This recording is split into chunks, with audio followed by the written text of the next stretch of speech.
Good afternoon and welcome to Ready, Set, Thrive. I am very excited to be back after a little brief break from last week. And this week we are welcoming all the way out from Florida, David Serle. David, welcome to Ready, Set, Thrive. Thank you very much, Stacy. I'm excited and appreciate the honor to be on here. It's amazing. And, we have storms out here and then you guys have other things out there. So, all the fire. Yeah, it's crazy. We had a tropical storm. So, everyone was crazy about floods and this and that. And it was just some wind and rain. Oh, well, thank goodness that we are able to still connect with technology, right? Exactly. Yeah. So David comes to us. He actually gets to switch mic positions today because he himself is a popular podcast host and he runs a real estate podcast out on his side of the woods, and it's called Breakfast with the Broker. And yeah, and you are broadcast. In fact, you do Tuesday mornings, don't you?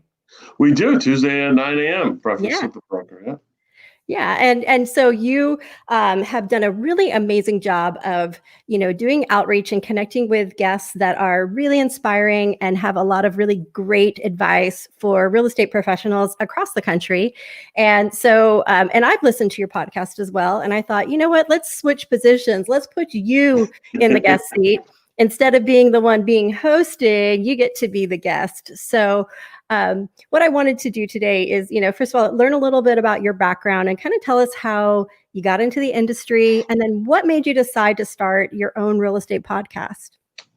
So, nepotism got me into the business. They sucked me right in. So I started out in the title company for 1998. So, I did everything from grunt work, post closings, processing, regular real estate closings. And then I looked at all the checks that we were making and I was like, wow, this is great. How do I do that? And I got in the real estate business and realized it's not so easy. And the check really gets dwindled down.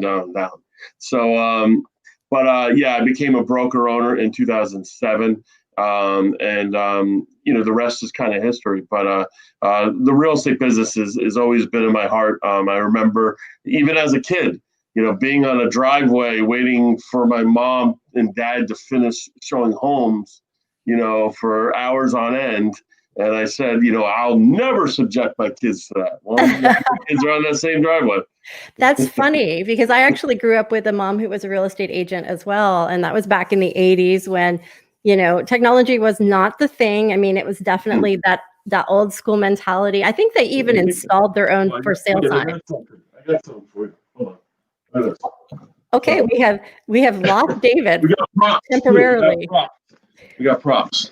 Oh, we get props. Okay. This is what we used to have to go through. Oh my gosh. This was the old listing book. Remember that? So we had the realtor's book, and it would be delivered to us every week.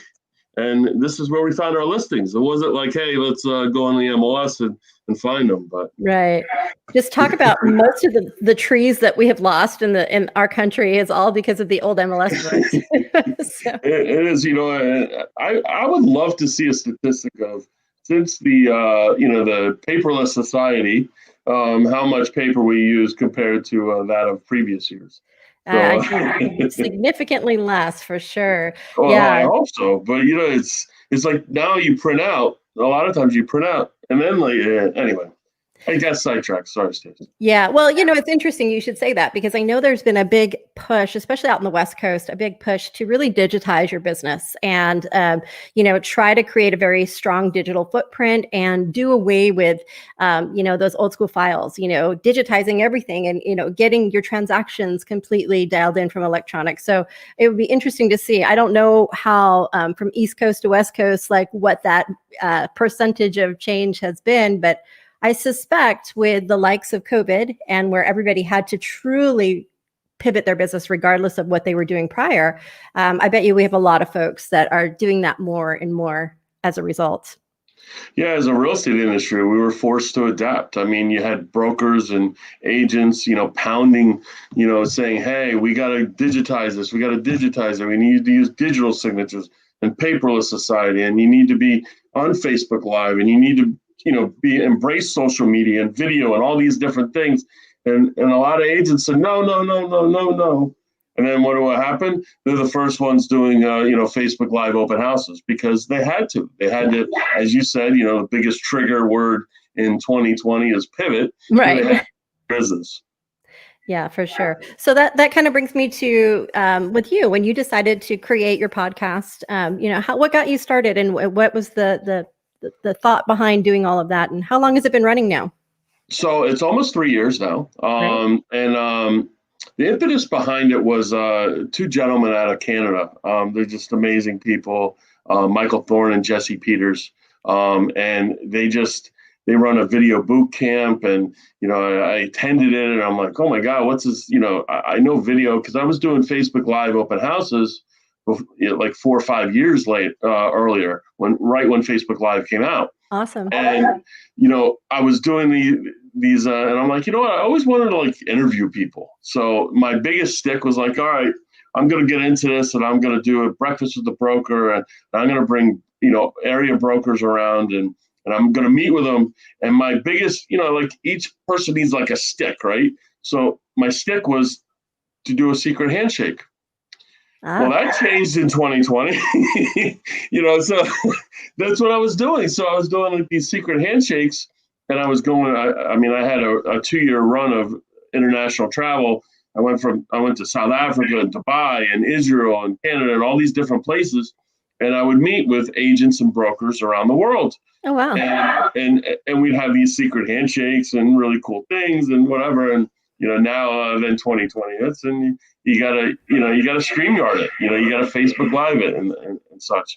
But originally, my sole objective with Breakfast with the Broker was really to perpetuate professionalism in the industry as well as collaboration within the industry.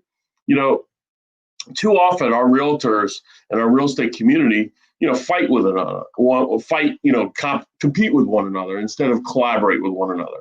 And there's so much business out there, and your buyers are not going to be my buyers, and your sphere is not going to be my sphere, and it's not going to be her sphere or his sphere.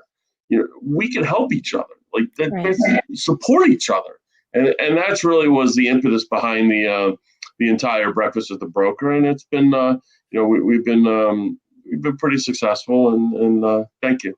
Yeah, wonderful. So, as far as when you have, when you're making a decision to have a guest come on and share, what are some of the moments, the pieces of advice that you've received over the years of doing it that kind of caused you to maybe change some of the things you were doing, or maybe implement something different? Which I would love to kind of share some of that with our viewers. Yeah, of course. I mean, it's amazing. When we talk about pivoting our business, right? We're realtors and real estate agents, and the industry are somewhat slow to change.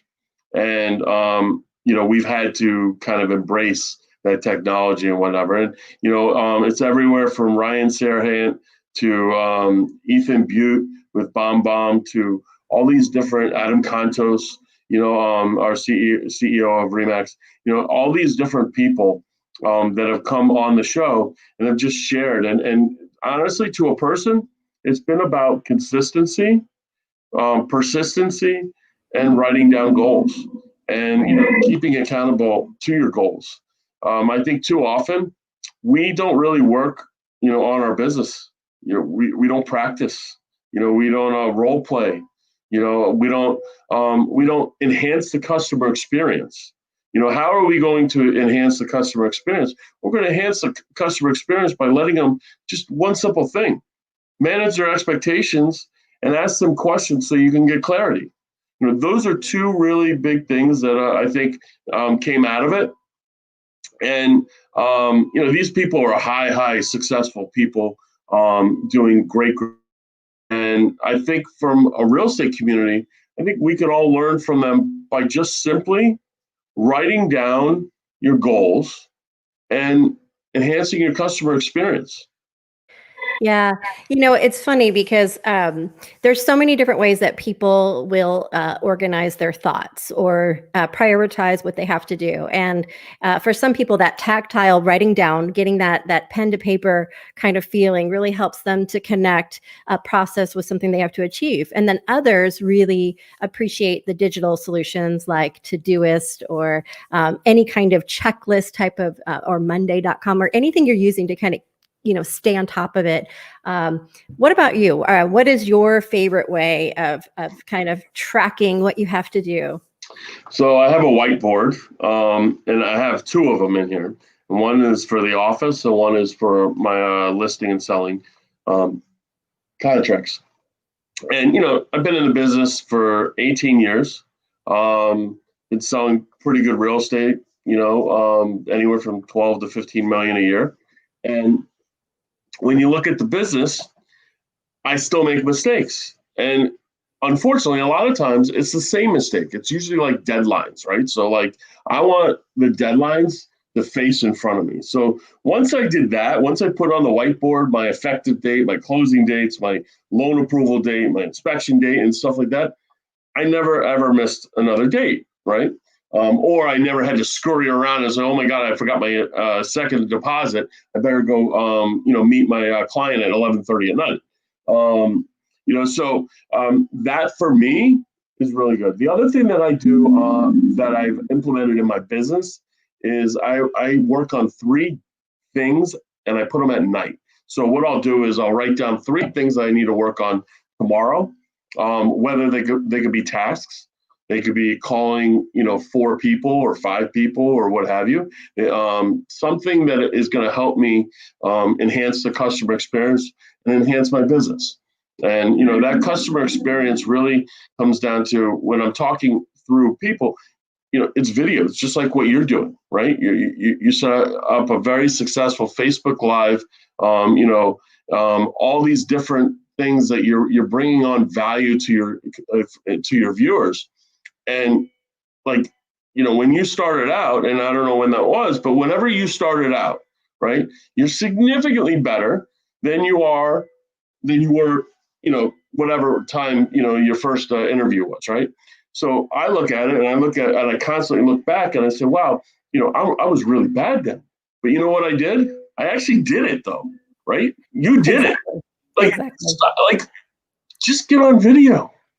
I mean, I do a ton of one-on-one videos. I think I use BombBomb, and I think I've done like 1,175 one-on-one videos. I'm sure that Ethan loves that. We'll Yes, give a he shout does. out to Ethan if he's watching. Yes, he does. And I use a BombBomb video for everything. When they get under contract, I send them a BombBomb video. Hey, Stacy, it's David Serle. We made it through the inspection period. Our next stop is our loan approval date, which is da da da da. Yeah. I mean, it's very easy. Yeah. So are you a fan of creating the videos that you send out by text message or by email, or which one do you find you have a stronger open rate or response rate from? Well, significantly stronger open rate with the text. Yeah. Doesn't look as pretty. But I think it's effective. it's much more effective. Yeah. And I recruit too, so I run the office. And when I'm recruiting, I can tell you right now, they're not opening the emails. They are opening the text though. So Yeah. I'll send them a text. Hey, when's a good time? To just talk about your business, and they'll open it. Right.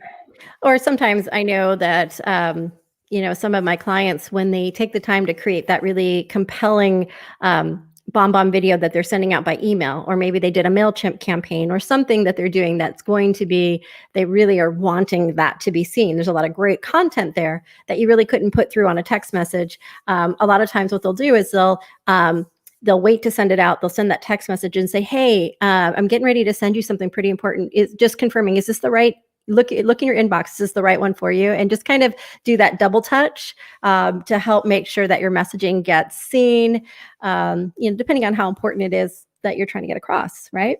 Yeah, and it also depends on personality. So we have to read people, right? Too often we assume, how they want to receive information and how often they want to receive it. So And true. so a lot of times I'll speak to my customers and say, listen, I'm going to send you a couple things a week. I really like you to take a look at them. I'm not expecting you to look at every single one of them, but if you were to look at them, where would I be sending that to? Would I be sending it to an email address, a Facebook DM, a text message? Where are you most likely to open that? And they'll tell me. I said, is it okay to send you once a week? Yeah, once a week. How about twice a week? No, I'm not twice a week. Don't bombard me, right? Imagine that. Somebody Yeah. actually opting in to get permission to market, right? Imagine that. Yeah. I mean, we are just, listen, people buy things every day, right? But we don't like to be sold. We don't want to be sold. And just like consumers don't want to be sold, it's not, these sales tactics, and that's why I never ever, and I know people are very successful, and many of the most top producers are those that use the expires and for sale by owner, call lists and such, but what does that do? It hurts our business. Why does it hurt our business? It hurts our industry because those consumers are hearing from 40 realtors for 2 weeks every day straight. And what do you think they do? They're like, what a bunch of jerks, right? Like, stop calling me. And forgive me, I don't know if you use that or not, and a lot of people do, and it's very, very effective in making money. But what it's not effective is perpetuating professionalism in the industry, because that's the single thing I think that really, really hurts our industry and our name, is by calling someone when they don't want to be called at that point. Yeah, I was actually just having this conversation with somebody yesterday about how it's interesting how, depending on what kind of an agent you are, if you are maybe a Mike Ferry agent who is kind of doing the door knocking and that cold calling, and you have those very specific methodologies that have been proven successful, or maybe you are more that Tom Ferry where you're focused on like that, what are you doing with your Facebook, what are you doing with your tech, or maybe you're that hands-on touch Buffini effect where it's all about creating that customer experience. So it always comes down to figuring out what type of an agent am I, and what tools do I need to utilize to maximize my gifts? No, agreed. It's, I use a combination. I mean, I use a Buffini method, with a lot of the referrals, and, I use my top 100 and those kind of things. And I do, I try and concentrate on that. But I use Darren Hardy. I think he's excellent. I use Tom Ferry, some of his principles.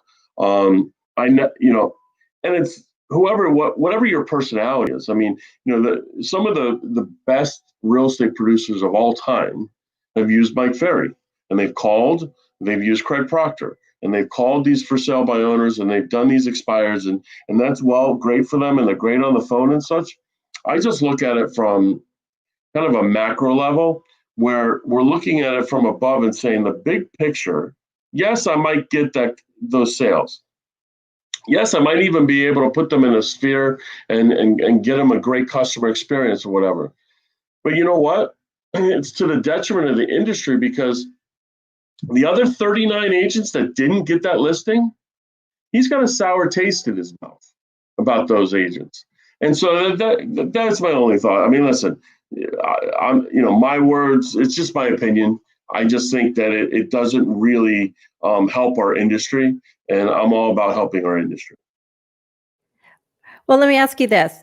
So when we're talking about things that help our industry versus things that kind of hinder our industry, we kind of know what not to do. So let's give 3 things that we think that, from your experience, whether it's through running a successful brokerage yourself or from the guests that you've had over the years on your show, what are 3 things that every single real estate professional should be doing above what we already know? Something that's a little bit deeper level that they should add into their business practice to really create, like you said earlier, a better consumer experience. Yeah, well, we all know we have to prospect, right? It depends on whatever way that you prospect. But prospect differently. Don't, I think too often we get consumed with, well, prospecting equals cold calling, or prospect equals calling my database, or prospect equals door knocking. No, prospecting means prospecting for business. You could sit on a street corner and take one of those signs and spin it around, and that's prospecting, right? So, one, you have to prospect. Two, you have to know your business. What does that mean? That means you have to have product knowledge. You have to know your competitors, right? You have to know the ins and outs of that. I mean, if you want to give really good advice to someone who is successful, go into a country club community or a luxury community, and someone who's very successful, and ask them, do you know who sold the house two doors down? And I guarantee you, every single one of them not only know how much it sold for, when it sold for, how much they purchased it for, what upgrades were in it, the width of the canal that it was on. So product knowledge is very, very important. If we're going to be professionals, we need to put the time in to really help our business and help our customer. And that customer's always got to be, on our mind. And third, you got to write a business plan. You got to write a business plan. So you got to have a budget. You got to know your expenses. You got to know, we call it an entrepreneur's mantra. You got to know what is completely unacceptable to profit less than X. Well, we know that you can't profit less than zero. So it's got to be above that. And we're talking about, expenses. And you really get in depth and be honest with it. Do what everyone else is doing. Yeah, that's fantastic feedback. And I know that, what you're saying about the business plan side of things, that's the last 2 months of the fourth quarter. That's what most people are doing. And those that are being led, with a strong organizational brokerage are building out those business plans for the upcoming year. And, taking a look at, what did I do this past year, and where did I maybe spend a little bit more than I was anticipating? And how can I, regroup, reframe what my budget's going to be like for next year? I know oftentimes when it comes to advertising, realtors don't realize that every time they do that quick boost on a Facebook open house, or they ran an awareness campaign, or, it's so easy to hit that button and not realize how quickly that adds up. And so I know I'm always expressing it's important to make a decision on what is my marketing budget for the year, and go into the back end of that dashboard and set that maximum so that you can't go beyond it. And then if you do, at least you kind of got that trigger that says, oh, hey, you met your match, and then you can take a look and do a revision of your budget if necessary. But it's just so important to make sure that you are being very mindful of, what your profit and your loss is. How many $10 a month or $20 a month things do we have? I mean, how many times have we auto generated a $25 Starbucks, because we went to Starbucks or Dunkin' Donuts or any of these other places? You don't realize until you start doing your books. And the other thing that you have to do is a monthly budget. Doing a monthly budget, I miss it a lot. And I kick myself for doing it, but you really have to know your finances and know your business. And when writing a business plan isn't what you want. It isn't even what you project, right? Your business plan is knowing your business. You should know how many times that you're talking to someone, how many talks equal a set, how many sets equal a meet, how many meets equal contract. I mean, you have to know those numbers, and really you need to start tracking if you're not currently tracking it. But your business plan has to be very, very specific. It can't be that I want to make $500,000 a year. Well, how do you make that $500,000 a year? Well, I'm gonna add, I'm gonna increase my sale price by 40%. Okay, now you've increased your sales price by 40%. How are you going to do it? So you got to really drill it down. This is not like, hey, we sit on instead of Netflix binging on one night, we go ahead and make a business plan. This is a month to 2 month process creating a business plan. That's why in October, that's when you start your business plan, not in January or February. Yeah, exactly. And it's funny because, and I like that you were saying that it's more than just about, the numbers and cents when you're building out your business plan. It is kind of creating a structure, so that you can really anticipate what actions are going to equivocate that bottom line that you're drawing for yourself, and then revisiting it monthly so that you can make sure that you're on track and keeping yourself accountable for the process. You are absolutely right. There are so many times that those little thank you cards and those little quick gift cards can catch up with you pretty quickly. That's why it's important to think ahead of time and take a look at what you did do. I mean, it's kind of like take the time to do a quick audit of your expenses, looking at your account, go through your bank account and see all of those, highlight all the times you found those Starbucks and then ask yourself, okay, wait, was this work related? Go through and generate an actual versus what I thought, which is sometimes a lot different. It is, it's a lot of times when we talk about the fourth quarter, it's very easy to get complacent. It's very easy to get consumed with the shiny objects and the holidays coming around and COVID and all these different really just distractions. I'm not minimizing anything. I'm just saying that they tend to distract and be distract you from your business and doing business. Well, if you really want to add 20% to your business, look at all the people that are not working during this time, or they're starting to like get in that holiday mode, starting to become a little complacent, and start out working them. Work harder now than you ever did before, and I guarantee you, you'll increase your business by 20%. Because that fourth quarter is people want to hear from you. They're typically they're a little bit more happy.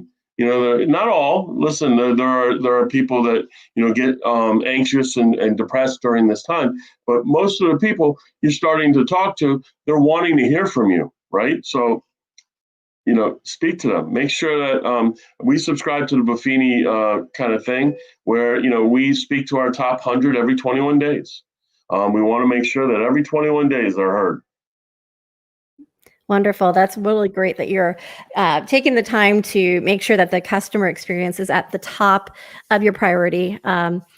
We really, really appreciate that you took the time to kind of switch roles. I know you're the one that's usually asking everyone the questions, and we ran into a tiny bit of technical difficulties. And so thanks for being so patient as we work through all of those things. We're going back and forth, muting one another so that we don't get our feedback. So hopefully we were able to bypass some of that. But I wanted to go ahead and share on the screen here a little bit so that if everyone wants to know, if you look down below, we have the Facebook URL where you can subscribe to David's live that he hosts every Tuesday morning. And also, if you're not a big watch video kind of person and you would rather go ahead and get that podcast, here is the link as well for his podcast. And I'll make sure that I put both of those live links in our comment section once the podcast is over. But David, thank you so much for taking the time to share and give your advice and share your expertise. We really appreciate it. And wishing you a wonderful holiday season ahead. And I'll be interested to continue to watch your show as well. So we'll talk soon. And thank you so much for taking the time to come on today. Stacy, I can't thank you enough, and I can't thank you enough for what you're doing here. Your viewers should be really, really privileged and honored to hear all the guests that you bring on, and we will continue to watching as well because you're propping up the industry. And certainly hope you stay safe, you and your family, and happy holidays as well. Okay, thank you. Okay. Thank you, everybody. If you're watching this live, I appreciate you taking the time out of your busy day. If you're watching the rebroadcast, thank you so much. If you have questions, feel free to leave in the comment section. I'm still checking it even after we are done being live. So until next week, thank you for joining us on Ready, Set, Thrive. Bye.